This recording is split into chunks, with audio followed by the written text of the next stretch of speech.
ಶರಣು ಶರಣು ಶರಣು ಶರಣು ಸಿದ್ಧಿ ವಿನಾಯಕ ಶರಣು ಶರಣು ಶರಣು ಶರಣು ಶರಣು ಸಿದ್ಧಿ ವಿನಾಯಕ ಶರಣು ವಿದ್ಯ ಪ್ರದಾಯಕ ಶರಣು ಬುದ್ಧಿ ಪ್ರದಾಯಕ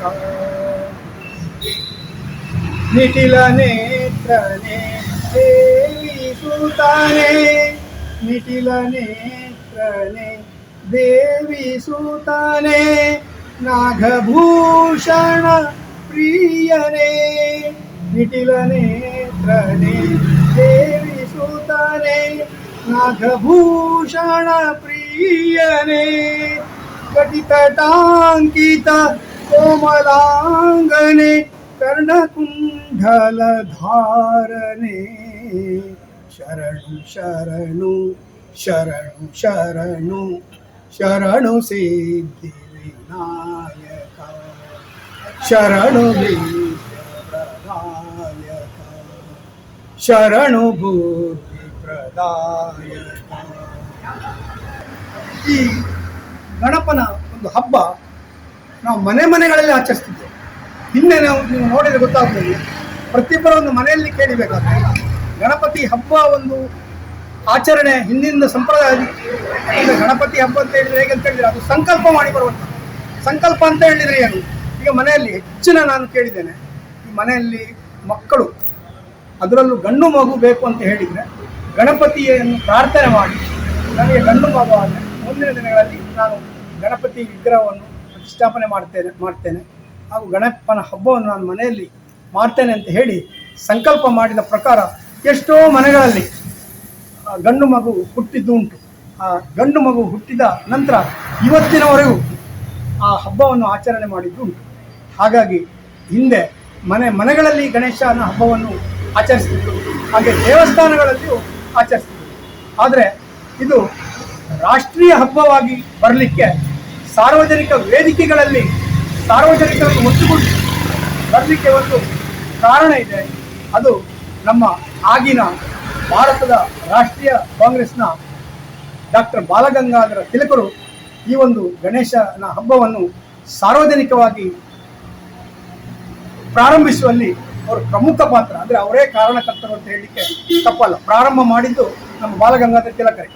ಆಗಿನ ಒಂದು ಬ್ರಿಟಿಷರ ಆಡಳಿತ, ಆ ಬ್ರಿಟಿಷರ ದುರಾಡಳಿತ ನಮ್ಮನ್ನೊಂದು ಒಡೆದು ಆಡುವಂತಹ ಒಂದು ನೀತಿ, ನಮ್ಮನ್ನು ಕುತಂತ್ರದಿಂದ ನಮ್ಮ ಒಳಗೆ ಒಂದು ಭೇದಭಾವವನ್ನು ಹುಟ್ಟಿಸುವಂಥ ರೀತಿ ಯಾವತ್ತಿದ್ದಿತ್ತು. ಆವಾಗ ಈ ಸ್ವಾತಂತ್ರ್ಯ ಹೋರಾಟ ಮಾಡುವಾಗ ಒಟ್ಟಿಗೆ ಸೇರಲಿಕ್ಕೆ ಯಾರನ್ನು ಬಿಡ್ತಿರ್ಲಿಲ್ಲ. ಒಟ್ಟಿಗೆ ಸೇರಿಲ್ಲ ಅಂತ ಹೇಳಿದ್ರೆ ಇವರು ಏನಾದರೂ ಮಾಡ್ತಾರೆ ಅಂದರೆ ಇವರ ವಿರುದ್ಧ ಪಿತೂರಿ ಮಾಡ್ತಿದ್ದಾರೆ. ಅದನ್ನು ಮನಗೊಂಡು ಡಾಕ್ಟರ್ ಬಾಲಗಂಗಾಧರ ತಿಲಕರು ಈ ಹಬ್ಬದಲ್ಲಿ ಜನರನ್ನು ಒಗ್ಗೂಡಿಸಬೇಕು, ಈ ಹಬ್ಬದಲ್ಲಿ ಜನರನ್ನು ದೇವರ ಭಕ್ತಿಯ ಜೊತೆಗೆ ದೇಶಭಕ್ತಿಯನ್ನು ಮಾಡಬೇಕು, ಅಲ್ಲಿ ನಮ್ಮ ಏನೆಲ್ಲ ರೀತಿ ನೀತಿ ರೂಪುರೇಷೆಗಳು ತಯಾರು ಮಾಡಬೇಕು ಅಂತ ಹೇಳುವ ಒಂದು ಒಂದೇ ಉದ್ದೇಶದಿಂದ ನಮ್ಮ ಡಾಕ್ಟರ್ ಬಾಲಗಂಗಾಧರ ತಿಲಕರು ಸಾರ್ವಜನಿಕ ಗಣೇಶೋತ್ಸವಕ್ಕೆ ನಾಂದಿ ಹಾಡ್ತಾರೆ. 1892 ಇಸ್ವಿ ಆವಾಗ ಪ್ರಥಮವಾಗಿ ಗಣೇಶೋತ್ಸವ ಮಹಾರಾಷ್ಟ್ರದಲ್ಲಿ ಪ್ರಾರಂಭವಾಯಿತು ಅಂತ ಹೇಳಿ ಇತಿಹಾಸ ಹೇಳ್ತದೆ. ಅದರ ನಂತರ 1893ರಲ್ಲಿ ಲಕ್ಷ್ಮಣ ಝವೇಲ್ ಅಂತ ಹೇಳುವವರು ಗಣೇಶೋತ್ಸವವನ್ನು ಪ್ರಾರಂಭ ಮಾಡ್ತಾರೆ. ಅದರ ನಂತರ 1894ರಲ್ಲಿ ಡಾಕ್ಟರ್ ಬಾಲಗಂಗಾಧರ ತಿಲಕರು ಅದಕ್ಕೊಂದು ಸಾರ್ವಜನಿಕ ಸ್ವರೂಪವನ್ನು ತಂದುಕೊಟ್ಟು ಮಹಾರಾಷ್ಟ್ರದ ಪುಣೆಯ ಕೇಸರಿವಾಡಾದಲ್ಲಿ ಪ್ರಥಮವಾಗಿ ಅದ್ಧೂರಿಯಾಗಿ ಅತ್ಯಂತ ಸಡಗರ ಸಂಭ್ರಮದಿಂದ ಸಾರ್ವಜನಿಕ ಗಣೇಶೋತ್ಸವ ಹಬ್ಬಕ್ಕೆ ಚಾಲನೆ ಮಾಡ್ತಾರೆ. ಅಲ್ಲಿಂದ ಈ ಗಣೇಶೋತ್ಸವ ಹಬ್ಬ ಇಡೀ ನಮ್ಮ ಮಹಾರಾಷ್ಟ್ರದಾದ್ಯಂತ ಅದು ಪಸರಿಸ್ತದೆ. ಅಲ್ಲಿ ಅವರ ಉದ್ದೇಶ ಸಹ ಹಾಗೆ ಇರ್ತದೆ. ಯಾಕಂತೇಳಿದ್ರೆ ಆಗಿನ ಕಾಲದಲ್ಲಿ ಬ್ರಾಹ್ಮಣೇತರರು ಅಂತೇಳಿ ಒಂದು ಇರ್ತದೆ.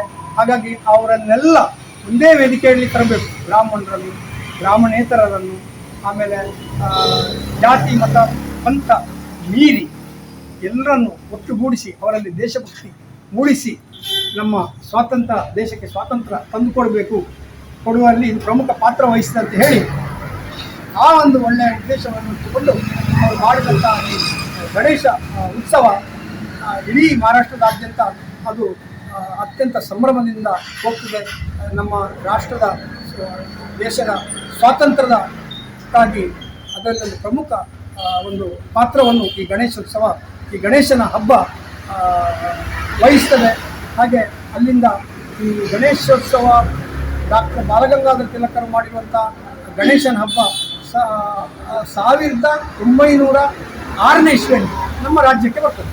ಕರ್ನಾಟಕ ರಾಜ್ಯದ ಬೆಳಗಾವಿಯಲ್ಲಿ ಈ ಒಂದು ಗಣೇಶೋತ್ಸವಕ್ಕೆ ಚಾಲನೆ ದೊರೆಯುತ್ತದೆ. ಅದು ಎಲ್ಲಿ ಅಂತ ಹೇಳಿದ್ರೆ ಬೆಳಗಾವಿಯಲ್ಲಿ ಒಂದು ಝೇಂಡಾ ಚೌಕ್ ಅಂತೇಳಿದೆ. ಝೇಂಡಾ ಚೌಕ್ ಅಂತೇಳಿ ಆ ಝೇಂಡಾ ಚೌಕ್ನ ಅಲ್ಲಿ ಒಂದು ಸಮಿತಿಯನ್ನು ಮಾಡ್ತಾರೆ. ಅಲ್ಲಿ ಸ್ವಾತಂತ್ರ್ಯ ಹೋರಾಟದಲ್ಲಿ ತಮ್ಮನ್ನು ತಾವು ತೊಡಗಿಸಿಕೊಂಡು ಭಾರಿ ಜನಪ್ರಿಯರಾದಂಥ ಇಬ್ಬರು ವ್ಯಕ್ತಿಗಳಿರ್ತಾರೆ. ಒಬ್ಬರು ಗಂಗಾಧರ ರಾವ್ ದೇಶಪಾಂಡೆ ಅಂತೇಳಿ, ಮತ್ತೊಬ್ಬರು ಗೋವಿಂದರಾವ್ ಯಾಳಗಿ ಅಂತೇಳಿ. ಆ ಇಬ್ಬರ ನೇತೃತ್ವದಲ್ಲಿ ಡಾಕ್ಟರ್ ಬಾಲಗಂಗಾಧರ ತಿಲಕರವರು ಸಮಿತಿಯನ್ನು ರಚನೆ ಮಾಡಿ ಅವರ ಮೂಲಕ ಒಂದು ಗಣೇಶೋತ್ಸವಕ್ಕೆ ನಮ್ಮ ರಾಜ್ಯದಲ್ಲಿ ಅವರು ಚಾಲನೆ ಕೊಡ್ತಾರೆ. ಇದು ಆ ಸಂದರ್ಭದಲ್ಲಿ ಬೆಳಗಾವಿಯಲ್ಲಿ ಆ ಗಣೇಶೋತ್ಸವದ ಒಂದು ಪೆಂಡಾಲ್ ಉಂಟಲ್ಲ, ಬಿದಿರಿನ ಪೆಂಡಾಲ್, ಆ ಬಿದಿರಿನ ಮಾಡಿದ ಪೆಂಡಾಲನ್ನು ಸ್ವತಃ ಬಾಲಗಂಗಾಧರ ತಿಲಕರೇ ಅದನ್ನು ಮಾಡಿದ್ರು, ಅದನ್ನು ಅವರೇ ಸ್ವತಃ ನಿರ್ಮಿಸಿದ್ರು ಅಂತೇಳಿ ಇತಿಹಾಸ ಸಹ ಹೇಳ್ತಾರೆ. ಹಾಗೆ ಬೆಳಗಾವಿಯಲ್ಲಿ ಇವತ್ತಿಗೆ ಸಹ ಸಾಧಾರಣವಾಗಿ 300ಕ್ಕೂ ಹೆಚ್ಚಿನ ಗಣೇಶ ಮೂರ್ತಿಗಳಲ್ಲಿ ಪ್ರತಿಷ್ಠಾಪನೆಗೊಂಡು ಅಲ್ಲಿ ಬೀದಿಯಲ್ಲಿ ಗಲ್ಲಿಗಳಲ್ಲಿ ಆಚರಿಸ್ತಾ ಬರ್ತಾ ಇದ್ದಾರೆ.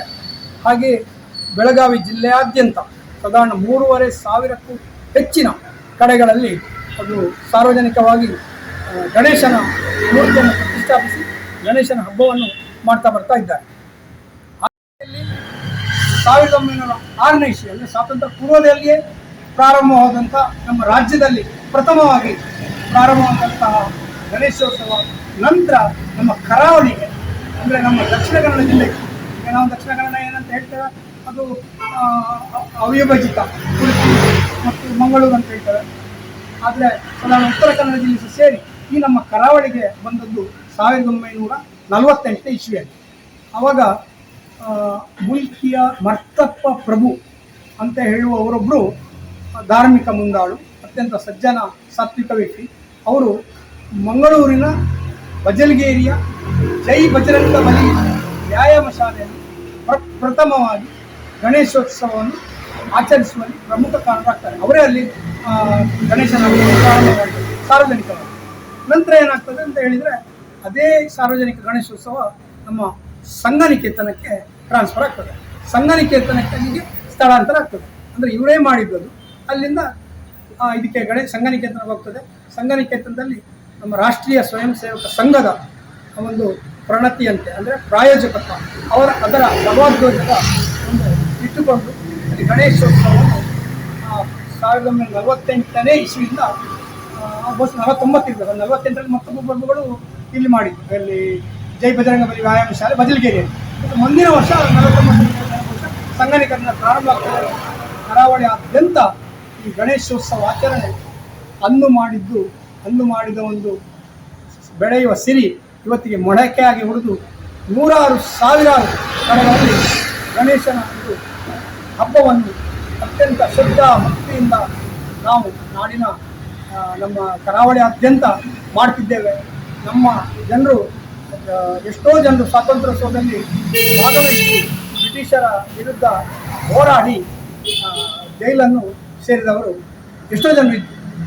ಹಾಗಾಗಿ ಈ ಗಣೇಶೋತ್ಸವ ಎನ್ನುವುದೊಂದು ದೇಶಭಕ್ತಿ, ಆಮೇಲೆ ಒಗ್ಗಟ್ಟಿನ ಒಂದು ಸಂಕೇತವಾಗಿ ಮತ್ತು ಒಂದು ಭಕ್ತಿಯ ಸಂಕೇತವಾಗಿ, ಆಮೇಲೆ ಎಲ್ಲರನ್ನು ಒಗ್ಗೂಡಿಸುವಂಥ ಒಂದು ಸಂಕೇತವಾಗಿ ಒಂದು ಇವತ್ತಿಗೂ ಒಂದು ಆಚರಣೆ ಆಗ್ತಾ ಬರ್ತಿದೆ. ಗಣಪತಿ ಅಂತ ಹೇಳಿದರೆ ಏನು?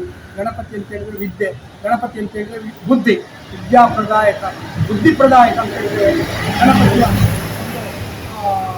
ನೆನೆಸಿದರೆ ಪ್ರಥಮ ಪೂಜೆ ಅವನಿಗೆ ಕೊಟ್ಟರೆ ನಾವು ಹೇಗೆ ಹೇಳಿದ ಪ್ರಥಮ ಪೂಜೆ ಅವನಿಗೆ ಎಲ್ಲೇ ಹೋಗಿ ನೋಡಬೇಕಾದ್ರೆ ಒಂದು ಯಾಗ ಆಗಲಿ, ಒಂದು ಯಜ್ಞ ಆಗಲಿ, ಒಂದು ಹವನ ಆಗಲಿ, ಒಂದು ಹೋಮ ಆಗಲಿ, ಅಲ್ಲಿ ಗಣಪತಿಗೆ ಒಂದು ಆರಂಭ ಮಾಡುವಾಗ ಗಣಪತಿಗೆ ಪೂಜೆ ನಿಲ್ಲಿದೆ ಅದು ಯಾವುದು ಮುಂದುವರಿಯುವುದಿಲ್ಲ. ಯಾಕಂದರೆ ಅವನು ವಿಘ್ನ ನಿವಾರಕ ಅಂತ ಹೇಳ್ತೇವೆ, ಅವನನ್ನು ವಿಘ್ನ ನಾಶಕ ಅಂತ ಹೇಳ್ತೇವೆ. ಅವನನ್ನು ನಾವು ಗಣಪತಿ ಗಣೇಶ ಅಂತಲೂ ಅಂತ ಹೇಳ್ತೇವೆ. ಅಂದರೆ ವಿಘ್ನ ನಿವಾರಕ, ವಿಘ್ನ ವಿನಾಶ ಮಾಡುವವನು, ಅವನನ್ನು ಹೇಳಿದರೆ ಯಾವ ವಿಘ್ನಗಳು ಬರುವುದಿಲ್ಲ ಅಂತೇಳಿ. ಎಲ್ಲಿಯೇ ಹೋಗಿ ನೀವು ಒಂದು ನಾವು ನಮ್ಮ ಇಲ್ಲಿಯ ಒಂದು ಸಾಂಪ್ರದಾಯಿಕ ಕಲೆಯಾದಂಥ ಒಂದು ಯಕ್ಷಗಾನಕ್ಕೆ ಹೋಗಿ, ಒಂದು ಯಕ್ಷಗಾನ ಪ್ರಾರಂಭವಾಗುವ ಮೊದಲು ಚೌಕಿಯಲ್ಲಿ ಗಣಪತಿಯನ್ನು ಪೂಜೆ ಮಾಡಿಯೇ ಭಾಗವತರು ಇದಕ್ಕೆ ಬರುವುದು, ನಮ್ಮ ರಂಗಸ್ಥಳಕ್ಕೆ ಬರುವುದು. ಅಲ್ಲಿ ಗಣಪತಿಯ ಪೂಜೆ ಮೊದಲೇ ನಡೀತದೆ, ಗಣಪತಿಯ ಆರಾಧನೆ ಅಲ್ಲೇ ನಡೀತದೆ. ಅಲ್ಲೇ ಒಂದು ಭಾಗವತರು ಹಾಡು ಹೇಳ್ತಾರೆ, ಅದು ಗಜಮುಖದವಗೆ ಗಣಪಗೆ ಅಥವಾ ಮುದದಿಂದ ನಿನ್ನನ್ನು ಭಜಿಸುವೇನೋ, ಇಂಥ ಗಣಪತಿಯ ಹಾಡನ್ನು ಪ್ರಾರಂಭ ಮಾಡಿಯೇ ಅವರು ಮತ್ತೆ ಮುಂದುವರಿಯೋದು. ಅಂದರೆ ಎಲ್ಲಿ ಹೋದರೂ ಗಣಪನನ್ನು ಬಿಟ್ಟು ನಮ್ಮ ಹಬ್ಬಗಳು ಇಲ್ಲ. ಗಣಪತಿ ಅಂತ ಹೇಳಿದ ಒಂದು ರೋಮಾಂಚನ. ನಾವು ಈಗಾಗಲೇ ಮೊದಲು ನಮ್ಮ ಮೂರ್ತಿಕಾರರು ಹೇಳಿದ ಹಾಗೆ ಗಣಪತಿ ಅಂತ ಹೇಳಿದ ಒಂದು ರೋಮಾಂಚನ ಅಂತ ಒಂದು ಗಣಪತಿ ನಮ್ಮ ಜಾತ್ಯತೀತ ವ್ಯಕ್ತಿ, ಎಲ್ಲರಿಗೂ ಬೇಕಾದ ಅಂತ ಒಂದು ದೇವರು ಭಗವಂತ. ಹಾಗಾಗಿ ಗಣಪತಿ ಎಲ್ಲಿ ನಾವು ಈಗ ನಾಗನಕಟ್ಟೆಯಲ್ಲಿ ಆಗಿದೆ ಪ್ರಥಮವಾಗಿ ಸ್ವಸ್ತಿಕ್ ಹೇಳ್ತಾರೆ. ಸ್ವಸ್ತಿಕ್ ಅಂತ ಹೇಳಿದ್ರೆ ಒಂದು ಬಾಳೆ ಎಲೆಯಲ್ಲಿ ಒಂದು ಅಕ್ಕಿ, ಒಂದು ಸೇರು ಅಕ್ಕಿಯ ಅಥವಾ ಅಲ್ಲಿ ಒಂದು ತೆಂಗಿನಕಾಯಿಯ ಅಥವಾ ವೀಳ್ಯದೆಲೆ ಅಡಿಕೆ ಇಟ್ಟು ಅಲ್ಲಿ ಮೂರ್ತಿ ಇಲ್ಲ, ಅಲ್ಲಿ ಯಾವುದೇ ಒಂದು ಅವನನ್ನು ರೂಪದಲ್ಲಿ ನೋಡುವಂಥದ್ದಿಲ್ಲ. ಖಾಲಿ ಒಂದು ಸ್ವಸ್ತಿಕ್ ಅಂದರೆ ಅಲ್ಲಿ ಗಣಪತಿ ನೋಡುವುದು, ಅಲ್ಲಿ ಗಣಪತಿಯ ಮಂತ್ರವನ್ನು ಹೇಳಿ ಗಣಪತಿಯನ್ನು ಆರಾಧಿಸಿ ಮುಂದಿನ ಕೆಲಸಕ್ಕೆ ನಿರ್ವಿಘ್ನವಾಗಿ ಹೋಗಬೇಕಂತ ಹೇಳುವಂಥ ಒಂದು ಈ ಸಂಪ್ರದಾಯ ಎಲ್ಲ ಕಡೆಯಲ್ಲಿದೆ. ನಾನು ಹೇಳುದಂತ ಹೇಳಿದರೆ ಹಾಗಾದರೆ ಹೇಳಿದಾಗೆ ಎಲ್ಲ ಕಡೆಯಲ್ಲಿದೆ. ಹಾಗಾಗಿ ಇವತ್ತಿಗೆ ಒಂದು ವಿದ್ಯಾರಂಭ ಮಾಡಬೇಕಾದರೂ ಗಣಪತಿಯನ್ನು ನೆನದೇ ವಿದ್ಯಾರಂಭ ಮಾಡ್ತಾರೆ. ಗಣಪತಿ ಸರಸ್ವತಿ ಒಟ್ಟಿಗಿದ್ದುಕೊಂಡು ಮಾಡ್ತಾರೆ. ಗಣಪತಿ ಸರಸ್ವತಿ ಆರಾಧನೆ, ಗಣಪತಿ ಮಹಾಲಕ್ಷ್ಮಿ ಆರಾಧನೆ ವಿದ್ಯೆ ಕ್ಷಣ ಎರಡನ್ನೂ ಕೊಡ್ತದೆ. ನಾವು ಸಹ ನಮ್ಮ ವಾಸ್ತುಶಾಸ್ತ್ರದಲ್ಲಿ ಸಹ ಏನಾಗ್ತದೆ ಅಂತ ಹೇಳಿದ್ರೆ ಗಣಪತಿಗೆ ಪ್ರಾಮುಖ್ಯತೆ ಕೊಡ್ತೇವೆ. ಗಣಪತಿ ಅಂತ ಹೇಳಿದ್ರೆ ಗಣಪತಿಯ ಫೋಟೋವನ್ನು ಇಟ್ಟರೆ ಅದು ಯಾವ ದೋಷ ನಿವಾರಣೆ ಮಾಡ್ತಾ ಅಂತ ಹೇಳಿ. ಈಗ ಗಣಪತಿಯನ್ನು ಕೂಡ ನಿಮ್ಮ ಚೀನಾದವರು ಅಲ್ಲಿಯ ಒಂದು ಫೆಂಗ್ಶುಯಿ ಅಂತ ಹೇಳಿದೆ, ಅಲ್ಲಿಯ ಒಂದು ಆಧುನಿಕ ವಾಸ್ತು ಇದೆ. ಚೀನಾದ ವಾಸ್ತುದಲ್ಲಿ ಕೂಡ ಅವರು ನಮ್ಮದನ್ನಲ್ಲಿ ಕಾಪಿ ಮಾಡಿದ್ದಾರೆ. ದೊಡ್ಡ ಹೊಟ್ಟೆಯ ಗಣಪ, ಮುಖ ಮಾತ್ರ ಅಲ್ಲಿ ಮಾಡಲಿಲ್ಲ. ಯಾಕಂತ ಹೇಳಿದ್ರೆ ನಮ್ಮವರು ಏನಂತ ಹೇಳಿದ್ರೆ ನಮ್ಮತನವನ್ನು ನಾವು ಉಪಯೋಗಿಸಿದ್ದಿಲ್ಲ. ನಮ್ಮ ಜನ ಇನ್ನೊಬ್ಬರನ್ನು ಫಾಲೋ ಮಾಡ್ತಾರೆ. ಹಾಗಾಗಿ ಆ ಫೆಂಗ್ಶುಯಿ, ಆ ದೊಡ್ಡ ಹೊಟ್ಟೆ, ಡೊಳ್ಳು ಹೊಟ್ಟೆ ನೆಗಾಡುವಂಥ ಅದನ್ನು ತಂದಿಡೋ ಬದಲು ನಮ್ಮ ಗಣಪತಿ ದೇವರ ಫೋಟೋವನ್ನು ಇಡುವಂಥದ್ದು. ನಾನು ಮೂರ್ತಿ ಇಡಬೇಕಂತ ಹೇಳೋದಿಲ್ಲ, ಗಲ್ಲಿಯಲ್ಲಿ ದೇವರ ಒಂದು ಸಣ್ಣದೊಂದು ಮೂರ್ತಿಯನ್ನು ಇಡುವಂಥದ್ದು. ಯಾಕಂದರೆ ಈಗ ಸಣ್ಣ ಮೂರ್ತಿಗಿಂತ ದೊಡ್ಡ ಗಣಪನ ಮಾಡಿದ್ರೆ ನೈವೇದ್ಯಕ್ಕೆ ಅಂತೇಳಿ ಅದೊಂದು ಪ್ರತೀತಿ ಉಂಟು. ಹಾಗಾಗಿ ನಾವು ಆ ರೀತಿ ಮಾಡಬೇಡ, ಫೋಟೋವನ್ನು ತಂದಿಡುವಂಥದ್ದು, ಕ್ಯಾಲೆಂಡರನ್ನು ತಂದಿಡುವಂಥದ್ದು, ಇದು ಇವರ ಒಂದು ನಿರ್ಜೀವ ವಸ್ತುಗಿಂತ ಇದು ಆಗ್ಬೋದು ಅಂತ ನಾನು ಹೇಳೋದು. ಹಾಗಾಗಿ ಮಹಾಗಣಪತಿ ದೇವರ ಒಂದು ಆರಾಧನೆ ಮಾಡಿದರೆ ಅವನ ವಿಘ್ನ ಎಲ್ಲ ನಿವಾರಣೆ ಆಗ್ತದೆ. ಗಣೇಶ ಎಲ್ರಿಗೂ ಬೇಕಾದವ. ಅವನಿಗೆ ನೋಡಿ ಗಣೇಶನ ಹೊಟ್ಟೆಗೆ ಸರ್ಪ ಇರ್ತದೆ ನೋಡಿ, ಅದು ಅಲ್ಲಿ ಒಂದು ನೋಡಿ, ಅಲ್ಲಿ ಒಂದು ಗಣಪನ ಹೊಟ್ಟೆಗೆ ಒಂದು ಸರ್ಪ ಇರ್ತದೆ, ಕೆಳಗೆ ಇಲಿ ಇರ್ತದೆ ನೋಡಿ. ಅಲ್ಲಿ ಎಷ್ಟೊಂದು ಆ ಸರ್ಪ ಮತ್ತು ಇಲಿಯಲ್ಲಿ ಒಂದು ಫ್ರೆಂಡ್ಶಿಪ್ ಅಂತ ಹೇಳಿದ್ರೆ ದೇವರ ಒಂದು ಸಾನ್ನಿಧ್ಯದಲ್ಲಿ ಅದು ಎರಡು ವೈರಿಗಳು. ನಾವು ಜ್ಯೋತಿಷ್ಯ ಶಾಸ್ತ್ರದಲ್ಲಿ ಸಹ ಅದು ವೈರಿಯೋನಿಗಳು ಅಂತ ಹೇಳ್ತಾರೆ. ಸರ್ಪಕ್ಕೆ ಮತ್ತು ಮೂಷಿಕಕ್ಕೆ ನೋಡಿದರೆ ಆಗುವುದಿಲ್ಲ. ಹಾಗಾಗಿ ಅಲ್ಲಿ ಸಹ ಅವರು ಸಾಮರಸ್ಯದ ಬದುಕು, ಸೌಹಾರ್ದದ ಬದುಕು, ಭಗವಂತನ ಒಂದು ದಯೆಯಲ್ಲಿ, ಭಗವಂತನ ಅನುಗ್ರಹದಲ್ಲಿ ಆ ಒಂದು ನಡೀತದೆ ಅಂತ ಹೇಳಿದರೆ ನಮ್ಮ ಮಹಾಗಣಪತಿ ದೇವರ ಒಂದು ಏನು ಹೇಳ್ತಾರೆ ಕಾರಣೈಕ ಅಂತ ಹೇಳ್ತಾರೆ, ಒಂದು ಸಾಕ್ಷಿ.